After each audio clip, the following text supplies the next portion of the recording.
दर्शक बंधु आज आम पहुंचीचु जगतसिंहपुर जिला कुजंग ब्लॉक कोठी पंचायत सिजु ग्राम रे। एठी आपण देखिपारुथिबे मो सामने स्वयं राधाकृष्ण विद्यमान एवं ए पीठर नामटी होची बनबिहारी मठ।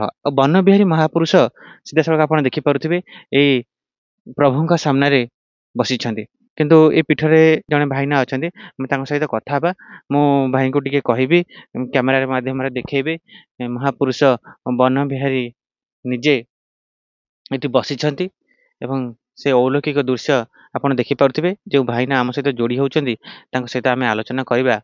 भाईना आपण एठी टिके आसंतु। भाईना आपण कोन कहबे ए पीठ विषय रे कोन एमिति महात्म्य रहिছে मालिका रे कोन वर्णना रहिଛି ଆଉ ଆପଣ केबेठर ए पीठ रहलेनी? ये पीठ को बहुत लोग आसती पढ़ई पढ़ती आर मनस्कामना पूर्ण हेले से माने जाती घर को जार मनस्कामना पूर्ण हुए से माने इठे भोग करी तांकर मनस्कामना शेष करती। आ ये बहुत 200 वर्षर तलर मठ। इठे बहुत लोक आसी जाइछन्ति। एठे प्रथम बाबा थिले नागपंडित। से वर्तमान अंतर देहत्याग कर सारे वर्तमान आमे ए गाँव जड़े साधारण लोक हिसाब से आम ये रोच। भाईना आपण कहले महापुरुष जे वन बिहारी इठी 200 वर्ष तले थिले से एठी समाधि हिचन? हाँ, ये नागपंडित थिला बेले से तांको आनिथिले एठी समाधि हिचंती। एठी भी रहिचंती। तांकर जो प्रतिमूर्ति तयारी हेजी केबेकार? ये आमे तो कहि परिबनु देखिनु। आमर अनुमानिक 100 वर्ष तलर 100 वर्ष तलर ये मूर्ति जो प्रतिष्ठा हेची ये 100 वर्ष तलर। तापर आमे देखुछु राधाकृष्ण अछंती एवं अष्टसखी तांका पाखरे अछंती। आर कोन रहिछि रहस्य? इठे नित्य राहस प्रत्येक दिन संध्या आउ सकाळे नाम करा हुए आलती मध्य हुए। ब्राह्मण ग्रामरू आंकर ब्राह्मण अछंती बाबा बनबिहारी महापुरुषंकर से आसंती नाम करती आलती करती जाती। तापर प्रथमे इठी हम शुणुथुलु जणे बाबा थिले तांकर सर्पाघात रे मृत्यु होला बेली से कथाटी कोन रहिछि? से हेइथला मृत्यु आ भितर हेनी। आ भितर सर्पाघात हेतला। से काम करथले सर्पाघात हेतला किंतु ये बाहर जाइकी से मरिचंती। आ भितर आज पर्यंत आमे देखिनु केही मरि नाहंती। जहा बाबा मरिचंती से बाबा कतुर सेठी रहिछि सेही प्रतिमूर्ति हेंगी रहिछि। आ केही ए पर्यंत आ भितर मरि नाहंती आमे देखि नाही। ए सब जो घटना सब घटिला तापरे बाबा आसिक आउ जणे बाबा रहिले से एमती कोन तांकर चमत्कार कोन थिला? बाबा तो समस्ते थांती किंतु जने जने बाबा तांकर किछि अलौकिक दृश्य थाए। तांकर कोन आमे तो कहि परिबुनु बाबांकर मनर कथा किंतु से माने रही ये जागार उन्नति पाई बहुत चेष्टा करचंती। आ इठे राम मंदिर भी प्रतिष्ठा करचंती। एमती बाबा रहला भीतर किछि एमती अलौकिक कथा हम दर्शक मान जानि परिबे? आज्ञा बहुत लोक इठो उपकृत हो जाइचंती। आ सेति पाई बहुत लोकंकर आशीर्वाद थबारु इठे राम मंदिर हेछि। जो आपण टिके पूर्व कहले एठी जହାର जहा मानसिक नै कि एठी आसिक अधिया पड़ंती? आज्ञा इठे 7 दिन जाके तांकर थाए बिना खाया बिना पियारे से माने अधिया पड़ंती। 7 दिन भितर तांकर कोनोसी मते तांकर कृतकार्य हे से माने जानती। आ मालिका कोन सब प्रमाण दउछि ए क्षेत्र रे कोन आगु को लीला खड़ा हबा? आमर ये कुजंग ब्लॉक रो कोठी पंचायत रो सिजु ग्राम रे बनबिहारी महापुरुषंक पीठरे बाबा तिलोचन दास ये जागार महात्म्य जानिकी तांका मालिकारे से वर्णित करि जाइछन्ति। तिलोचन दास जी से केउठा रुहନ୍ତି? सी उदयवट रे जगन्नाथ मंदिर रो प्रतिष्ठाता से एई जगारे तांकर आसी किछि दिन रही तांकर कृतकार्य है से जाइथबारु ये जगार ना बनबिहारी महापुरुष पीठ नाम नामित करी तांको मालिकारे वर्णित करिसंति। ତାପରେ ଆପଣ ଦେଖୁଥିବେ ଅନେକ ତ ଆଲୋଚନା ପର୍ଯ୍ୟାଲୋଚନା ହଉଛି ଏବେ ଆଗକୁ ସବୁ କଣ ଏଇଠି ଲୀଳା ଖେଳା ହବ? ସେ ତ ବହୁତ ରହସ୍ୟ କଥା ଆମେ କହିପାରିବୁନୁ, ଆମେ ସାଧାରଣ ଲୋକ। କିନ୍ତୁ ବାବାଙ୍କ ମୁଖରୁ ଆଉ ଆମ ଗାଁର ବয়োଜ୍ୟେଷ୍ଠଙ୍କ ମୁଖରୁ ଜାଣିଛୁ ଯେ ଏଠି ଏ, ବହୁତ ବଡ଼ ବଡ଼ ବାବାଙ୍କର ଆଶ୍ରୟ ଥିଲା। ଆଉ ସେମାନେ ଆସି ଏଠି ରହି ତାଙ୍କର କୃତକାର୍ଯ୍ୟ ହେଇ ଯାଇଛନ୍ତି। ଆଉ ଆମେ ଏଠି ରହିଛୁ, ଭବିଷ୍ୟତ ପାଇଁ ରହିଛୁ ଆଉ। ଭାଇ ଏଇ ଯୋଉ ଆମେ ଦେଖୁଛେ ଆଗକୁ ଯୋଉ କିଛି ସ୍ଥାନ ରହିଛି ସେ ସବୁ କେଉଁ ସ୍ଥାନ ଏଇ ଯୋଉ ବୃକ୍ଷ ରହିଛି? ଇଏ ହଉଛି ବାବାଙ୍କର ଘର। ଆଉ ଚାଳ ଘର ହଉଛି ବାବାଙ୍କର, ବାବା ଥିଲେ, ସେ ଆଜି ପର୍ଯ୍ୟନ୍ତ ଅଛି। ଆଉ ସେ ଗଛ ମୂଳେ ଆମର ବେଲ ଗଛ ମୂଳ, ସିଏ ହଉଛି ଶିବଙ୍କର ଆଶ୍ରୟସ୍ଥଳୀ। ସେଠି ସେଠାରେ ଶିବଙ୍କର ମୂର୍ତ୍ତି ରହିଛି। ଭାଇ ଆମେ ଯିବା ସେ ପାଖକୁ ଟିକେ ଦର୍ଶନ କରିବା। ଦର୍ଶକ ବନ୍ଧୁ ଆମ ସହିତ ଯୋଡି ହେଇକି ରହିଥାନ୍ତୁ। ଆମେ ସିଧାସଳଖ ଭାଇନା ଆମେ ଯୋଉ ଏଇ ବାବାଙ୍କୁ ଦେଖୁଛେ ଏଇ ବାବାଙ୍କ ଫଟୋ ରହିଛି, ଇଏ କେଉଁ ବାବା? ଇଏ ହଉଛନ୍ତି ନାଗୁ ପଣ୍ଡିତ। ଇଏ ହଉଛନ୍ତି ବୀରବର ସାମନ୍ତରାୟଙ୍କ ଜାଗାରେ ଥିଲେ। ସେ ଆସି ଏଠାରେ ରହି ତାଙ୍କର କୃତକାର୍ଯ୍ୟ ହୋଇ ଯାଇଥିବାରୁ ତାଙ୍କ ମୂର୍ତ୍ତି ଏଠାରେ ରହିଛି, ତାଙ୍କର ଫଟୋ ଏଠାରେ ରହିଛି। ଇଏ କେବେ ରହୁଥିଲେ ଏଇଠି? ଇଏ ଆମେ କହିପାରିବୁନୁ, ଇଏ 200 ବର୍ଷ ତଳର କଥା। ଇଏ ରାଜାଙ୍କ ଅମଳର କଥା। ଇଏ ଯେତେବେଳେ ଆମର ଷଣ୍ଢ ରାଜା ଥିଲେ, ସେ ତାଙ୍କରି ଅମଳରେ, ମାନେ ତାଙ୍କରି ସମ୍ପର୍କୀୟ। ଯେତେବେଳେ ଷଣ୍ଢ ରାଜା ଥିଲେ କୁଜଙ୍ଗଗଡରେ, ଆଜ୍ଞା ସେତେବେଳେ ଏ ବାବା ଏଇ କ୍ଷେତ୍ରରେ ଥିଲେ। ଆଜ୍ଞା ସେତେବେଳେ ଏମାନେ ହିଁ କାର୍ଯ୍ୟକାରୀ କରୁଥିଲେ। ଆମେ ବର୍ତ୍ତମାନର ପିଲା, ଆମେ କମ ଦିନର। ଆମକୁ ବର୍ତ୍ତମାନ 30, 35, 40, 45 ବର୍ଷ। ସେଥିପାଇଁ ଆମେ ଟିକେ କମ ଜାଣିଛୁ ଆଉ। ଭାଇନା ଆସନ୍ତୁ, ଆମେ ଆପଣ କହୁଛନ୍ତି ଷଣ୍ଢ ରାଜା ଥିଲା ବେଳେ ଏଇଠି ଅନେକ ଘଟଣା ଘଟିଛି। ଯେତେବେଳେ ଷଣ୍ଢ ରାଜା ଥିଲେ ଷଣ୍ଢ ରାଜାଙ୍କର କିଛି ଏମିତି କଥା ରହିଛି ଏ ପୀଠ ସହିତ ଜଡିତ? ସେମାନେ ଆସନ୍ତି, ଏମାନେ ଯେତେବେଳେ ନୌକାରେ ଆସନ୍ତି, ଏମାନେ ବୁଲିବାଲି ଏଇପଟରେ ଯାଆନ୍ତି, ଏଇଠି ସେମାନେ ଆଶ୍ରୟ କରନ୍ତି, ଏଇପଟେ ରହନ୍ତି। ଷଣ୍ଢ ରାଜା ଏଇଠି ଆସନ୍ତି, ହଁ, ରୁହନ୍ତି। ଏଠାରେ ରହନ୍ତି, ତାର କିଛି ସମୟ ରହି ସେମାନେ ଯାଆନ୍ତି।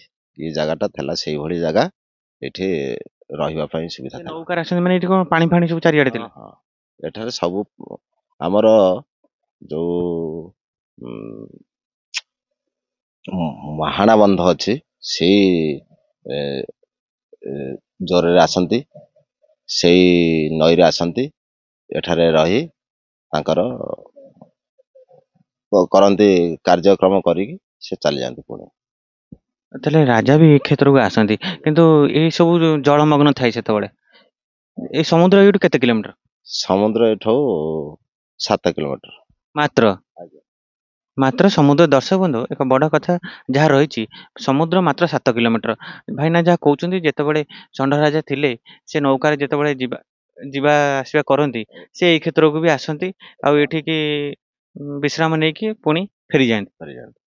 ସବୁଦିନ ଯେତେବେଳେ ତାଙ୍କର ଦରକାର ପଡ଼ିଲା, ସେମାନେ ଆସନ୍ତି, ଏଠାରେ ରହନ୍ତି, ପୁଣି ସେ ତାଙ୍କ ଜାଗାକୁ ପଳେଇ ଯାଆନ୍ତି। ଯେତେବେଳେ ଷଣ୍ଢ ରାଜା ଏଇ କ୍ଷେତ୍ରରେ ଥିଲେ, ଏମିତି କିଛି ଆପଣ ଶୁଣିଥିବେ ଆପଣ ବାପା ଜେଜେଙ୍କ ଠାରୁ କି ଏମିତି କିଛି ଘଟଣା ରାଜା କୁଜଙ୍ଗଗଡରେ କରିଥିବାର? ଆମେ ଶୁଣିଛୁ, ଏଠାରେ ଯେତେବେଳେ ରାଜା ଆସନ୍ତି, ସିଏ ତାଙ୍କର ଯୋଉ ପ୍ରଜା ମାନେ ଆସନ୍ତି, ତାଙ୍କ ସାଙ୍ଗରେ ନାଗୁ ପଣ୍ଡିତ ତାଙ୍କର ହଉଛନ୍ତି ପଣ୍ଡିତ। ସେଇଥିପାଇଁ ନାଗୁ ପଣ୍ଡିତଙ୍କର ଏଠି ରହି ତାଙ୍କୁ ରୋଷେଇବାସ କରି ଖାଇବାକୁ ଦେଇ ଏଇଠି ରହିଲେ। ଏଇଠି ରହିବାରୁ ତାଙ୍କର ନାଁଟି ରହିଗଲା ନାଗୁ ପଣ୍ଡିତ ନାଁରେ। ଆଚ୍ଛା, ସେ ରାଜାଙ୍କୁ ନିଜେ ସେ ଖାଇବାକୁ ହଁ କରିକି ବି ଦିଅନ୍ତି ହଁ ଏଇ କ୍ଷେତ୍ରରେ। ହଁ ଏଠିକି ଆସିଲେ, ରାଜା ଯେତେବେଳେ ଆସନ୍ତି, ନାଗ ପଣ୍ଡିତ ତାଙ୍କୁ ଖାଇବାକୁ ଦିଅନ୍ତି।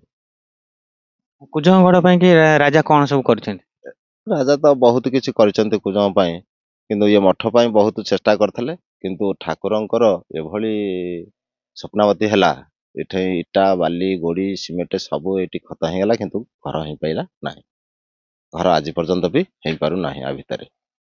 ଦର୍ଶକ ବନ୍ଧୁ ଆପଣ ଦେଖିପାରୁଥିବେ ସିଧାସଳଖ, ଭାଇନା ଏଇଟା ହଉଛି ବେଲ ବୃକ୍ଷ ଯାହା ରହିଛି। ଏଠି ଯୋଉ ମୂର୍ତ୍ତି ଅଛନ୍ତି ମହାଦେବ। ମହାଦେବଙ୍କର ମୂର୍ତ୍ତି ଅଛି, ଗଣେଶଙ୍କର ମୂର୍ତ୍ତି ଅଛି। ସେପଟକୁ ଦେଖନ୍ତୁ। ହଁ ଚାଲନ୍ତୁ।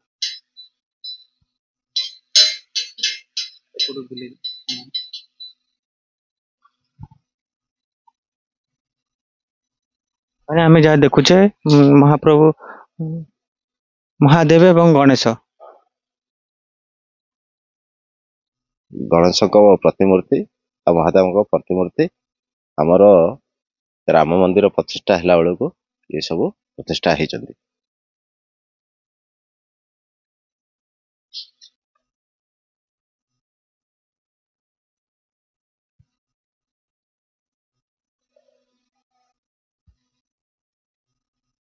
ଭାଇନା ଏଇ ଯୋଉ ଏମିତି ହେଇକି ପ୍ରଭୁଙ୍କୁ ରଖିଛନ୍ତି କଣ କିମ୍ବଦନ୍ତୀ କଣ ରହିଛି? ଏ କେବେଠାରୁ ରହିଛନ୍ତି ଏମିତି? ଅ, ଇଏ ମନ୍ଦିର ପ୍ରତିଷ୍ଠା ସମୟରେ ଏଠାଇଁ ଗୋଟେ ନାଗ ସାପ ବାହାରିଥିବାରୁ ଇଏ ଜାଗାରେ ପ୍ରଚଳନ କରିବାରୁ ସେଇଥିପାଇଁ ଏ ଜାଗାରେ ଏ ବେଲ ଗଛକୁ ଚଢିକି ଯେତେବେଳେ ବେଲ ପାରିଲେ ନାଗ ସାପ ଆବିର୍ଭାବ ହବାରୁ ଏ ବେଲ ଗଛ ମୁହଁକୁ ଆଉ କେହି ଚଢନ୍ତିନି, କେହି ବେଲ ପାରନ୍ତିନି। ସେ ଯାହା ଛାଁ ପଡିବ, ଛାଁ ଲୋକ ଯାହା ଖାଇକି ଉପକୃତ ହେବେ, କିନ୍ତୁ କେହି ଚଢନ୍ତି ନାହିଁ। ଏ ବେଲ ବୃକ୍ଷ କେବେକାର? ଇଏ ଆମେ ତ ଦେଖିନୁ, ଏ ତ ହବା କିନ୍ତୁ ବହୁତ ପୁରୁଣା ଆଉ। ବହୁତ ପୁରୁଣା। ଆ, ପ୍ରଭୁ ଶ୍ରୀରାମଙ୍କ ମନ୍ଦିର ସେପାଖରେ ରହିଛି। ପ୍ରଭୁଙ୍କର ମନ୍ଦିର ଜୟ ଶ୍ରୀରାମଙ୍କର ମନ୍ଦିର ବାବାଙ୍କର ଆଗରେ ଅଛି, ସାମ୍ନାରେ। ଦର୍ଶକ ବନ୍ଧୁ ଆମ ସହିତ ଯୋଡି ହେଇକି ରହିଥାନ୍ତୁ। ଭାଇନା ଆମେ ଯିବା ପ୍ରଭୁ ଶ୍ରୀରାମଙ୍କୁ ଦର୍ଶନ କରିବା। ନା ନା ଆମ ଦର୍ଶକ ବନ୍ଧୁ ମାନେ କଣ କହିବେ? ପ୍ରଭୁ ଶ୍ରୀରାମଙ୍କୁ ଆପଣ ପୂଜା କରୁଛନ୍ତି, ଏମିତି କିଛି ଅନୁଭୂତି ରହିଛି ଆପଣଙ୍କର ଏ କ୍ଷେତ୍ରରେ? ପୁରାଣ ଶାସ୍ତ୍ର ଅନୁସାରେ ଇଏ ଭାରତ ବର୍ଷରେ ଦେଶ, ଭାରତର ଦେଶ, ତେଣୁ ଇଏ ଦେଶରେ ଅଯୋଧ୍ୟାପୁର ଗୋଟେ ଦେଶ ଥିଲା। ସେ ଅଯୋଧ୍ୟାପୁର ଦେଶରେ ଦଶରଥ ରାଜା ରାଜତ୍ୱ କରୁଥିଲେ। ତାଙ୍କର 750 ରାଣୀ ଥିଲା, କିନ୍ତୁ ସେ 750 ରାଣୀଙ୍କ ଭିତରେ କୌଶଲ୍ୟା, କୈକେୟୀ, ସୁମିତ୍ରା ଏ 3 ଜଣ ମୁଖ୍ୟ। କିନ୍ତୁ ଆଉ ଯେଉଁ 747 ରହିଲା, ସେ 747 ଭିତରେ 2 ଜଣଙ୍କର କି 1 ଜଣଙ୍କର 2ଟା ଝିଅ ଥିଲା, ଶାନ୍ତା ଆଉ କାନ୍ତା। ବିଭାଣ୍ଡକ ଋଷିଙ୍କ ପୁଅ ଋଷଶୃଙ୍ଗ ସିଏ ଶାନ୍ତାକୁ ବିବାହିଥିଲେ। ସିଏ ଯେଉଁ ଶାନ୍ତା ଯେଉଁ ଝିଅକୁ ଦଶରଥଙ୍କ ଜଣେ ବନ୍ଧୁ, ତାଙ୍କ ନାଁ ହେଉଛି ଲୋମପାଦ। ସେ ଲୋମପାଦ ସେ ଶାନ୍ତାକୁ ଝିଅ କରି ଦେଇଥିଲେ। ତାଙ୍କର ବି ଝିଅ କି ପୁଅ ନଥିଲା। ତେଣୁ ବ୍ରାହ୍ମଣଙ୍କ ଅଭିଶାପରେ ତାଙ୍କ ରାଜ୍ୟରେ ଦୁର୍ଭିକ୍ଷ ହେଇଥିଲା। ତେଣୁ ରାଜା ଋଷିମାନଙ୍କୁ ଡକେଇଲେ, କହିଲେ କେମିତି ଦୁର୍ଭିକ୍ଷ ଯିବ। ତେଣୁ ଋଷିମାନେ କହିଲେ, ଯଦି ବିଭାଣ୍ଡକ ଋଷିଙ୍କ ପୁଅ ଋଷଶୃଙ୍ଗକୁ ଆଣିପାରିବ, ତାହେଲେ ତମ ରାଜ୍ୟରେ ବର୍ଷା ହେବ, ଯେଉଁ ଦୁର୍ଭିକ୍ଷ ଘୁଞ୍ଚିଯିବ। ଦୁର୍ଭିକ୍ଷ ମାନେ କ'ଣ? ବର୍ଷା ନହେଲେ ଦୁର୍ଭିକ୍ଷ ହେଲା, ଆଉ କ'ଣ? ଗଛଲତା ମରିଯିବ, ସବୁ ଦୁର୍ଭିକ୍ଷ ହେଲା। ତେଣୁ ଲୋକମାନେ ହାହାକାର ହେଉଥିଲେ। ତେଣୁ ବିଭାଣ୍ଡକ ଋଷିଙ୍କ ପୁଅ ଋଷଶୃଙ୍ଗକୁ, ଯାହା ହଉ ଜରତା ବୋଲି ଗୋଟେ ବେଶ୍ୟା, ସେ ଭୁଲେଇ ଭାଲେଇକିରି ନେଇକିରି ପହଞ୍ଚିଲା ପରେ ବର୍ଷା ହେଲା, ଯେଉଁ ଦୁର୍ଭିକ୍ଷ ଘୁଞ୍ଚିଗଲା। ତେଣୁ ଦଶରଥ ଯେତେବେଳେ ବନ୍ଧୁ କରୁଛନ୍ତି ଯଜ୍ଞ, ନା ନାହିଁ, ଯଜ୍ଞରୁ ଚରୁଅନ୍ନ ହେଇକିରି ଦଶରଥଙ୍କର ପୁଅ ନଥିଲା। ଏଇ ଯେଉଁ 747 ରାଣୀ, ତାଙ୍କର ଭିତରୁ 2ଟା ଝିଅ ଥିଲା, ଶାନ୍ତା ଆଉ କାନ୍ତା। ଏ ଯେଉଁ 3 ରାଣୀ ମୁଖ୍ୟ ହେଲେ କୌଶଲ୍ୟା, କୈକେୟୀ, ସୁମିତ୍ରା। ତେଣୁ ସେ ଚରୁଅନ୍ନ ଆଣି 2 ଜଣଙ୍କୁ ଦେଇଥିଲେ, କୌଶଲ୍ୟା, କୈକେୟୀକି। ସେହି ସମୟରେ ସୁମିତ୍ରା ଆସି ପହଞ୍ଚିଲେ, କହିଲେ ତମେ ଚରୁଅନ୍ନ ଖାଇ ତମର ପୁଅ ହେବ, ମୋର କ'ଣ ପୁଅ ହେବନି? ତେଣୁ ସିଏ କୈକେୟୀ ଦେଲେ ଅଧେ, କୌଶଲ୍ୟା ଦେଲେ ଅଧେ। କୌଶଲ୍ୟା କହିଲେ, ମୁଁ ଯେଉଁ ଅଧେ ଚରୁଅନ୍ନ ଦେଲି, ତୋର ଯେଉଁ ପୁଅ ହେବ ମୋ ପୁଅ ସାଙ୍ଗରେ ରହିବ। ତାହେଲେ ରାମଙ୍କ ସାଙ୍ଗରେ ଲକ୍ଷ୍ମଣ ରହିଲେ। ଆଉ କୈକେୟୀଙ୍କ ଯେଉଁ ଚରୁଅନ୍ନରୁ ସେ ସୁମିତ୍ରାଙ୍କୁ ଦେଲେ, କହିଲେ ମୋର ପୁଅ ହେଲେ ତୋ ପୁଅ ଗୋଟିଏ ମୋ ପୁଅ ସାଙ୍ଗରେ ରହିବ।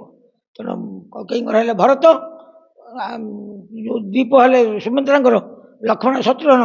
ଲକ୍ଷ୍ମଣ ରହେ ରାମଙ୍କ ସାଙ୍ଗରେ, ସୁମିତ୍ରା ଆଉ ସାନ ପୁଅ ଯିଏକି ଶତ୍ରୁଘ୍ନ, ସିଏ ରହିଲେ ଭରତଙ୍କ ସାଙ୍ଗରେ।